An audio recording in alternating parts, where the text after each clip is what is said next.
At the end of 2022, I aggressively went in trying to get properties. I got a property in Clifton. I got a property, these are all rental properties. I got a property in on the foreshore, De Waterkant, Camps Bay. So I just went on an Airbnb spree, just acquiring all these properties. And that worked phenomenally well over that last period. So I'm still now in that space of acquiring those properties. I'm looking at another property at the moment in Camps Bay, 3-bedroom luxury property, very close to the beach. I'm looking at doing that as a next deal. And then while that's all happening, I want to also still do some other property strategies as well. Right. Like acquiring blocks of flats and things like that. So what factors do you consider when selecting a property for Airbnb versus the traditional rental market? So I put myself in the shoes of my target market.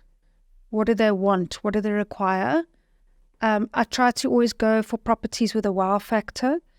So I don't often take a property without a view. I look at location. Location's very important.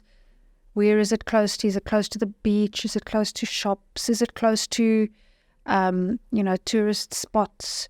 But there's other strategies as well with Airbnb that you could use. For instance, are you close to a hospital? You might have people coming in to visit relatives in a hospital. So location is very important. And then, because of my design background, I love the aesthetics of interiors. And what I've noticed is that my clients really appreciate it as well.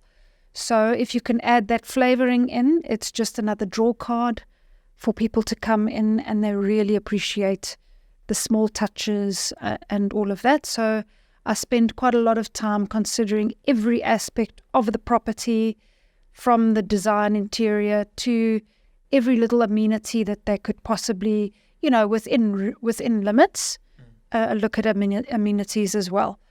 And that's worked very well for me in my favor, yeah. Awesome. So take me through the decision-making process that you applied when you acquired the 5 luxury apartments for Airbnb in Cape Town. I mean, you could have done it in Sandton.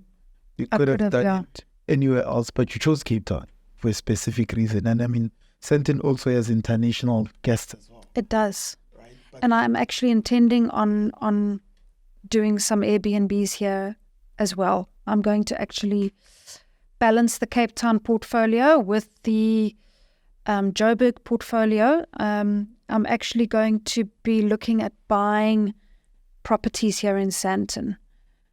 Because the prices are much nicer, especially at the moment. Much nicer than Cape Town. There's a hint there. A very attractive way to acquire assets.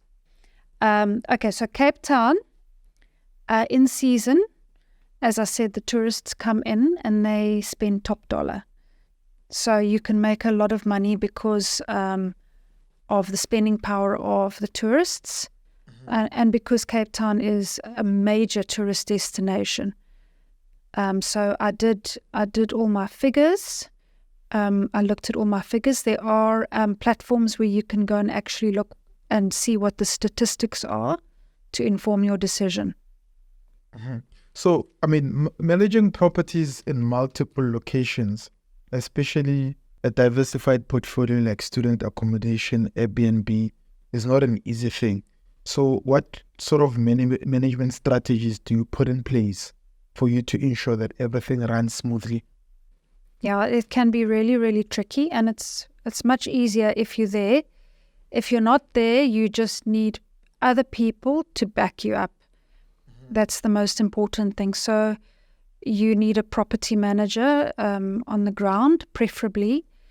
At the moment, I don't actually have a property manager, although I have somebody helping me with guest communications and coordination of cleaners, because when you're looking at multiple properties, it's a lot of admin work, a lot of communication, a lot of coordination. There's lots of moving parts, and if you drop the ball, then your guests are going to suffer, and then your business is going to suffer. So you can't afford for that to happen. So you need people helping you run this thing. So I've got quite a lot of suppliers down there, contractors to help me. And then I do go fairly often, like a few times a year. I go to Cape Town because as a business owner, you will know that no one can replace you. You see things in the property, you know, it's your baby. You care the most about it. So I do like to visit my own properties as well and just check everything and inspect everything. So yes. So you just need to have the people to help back you up. Yeah. You need to have a team that you can rely on.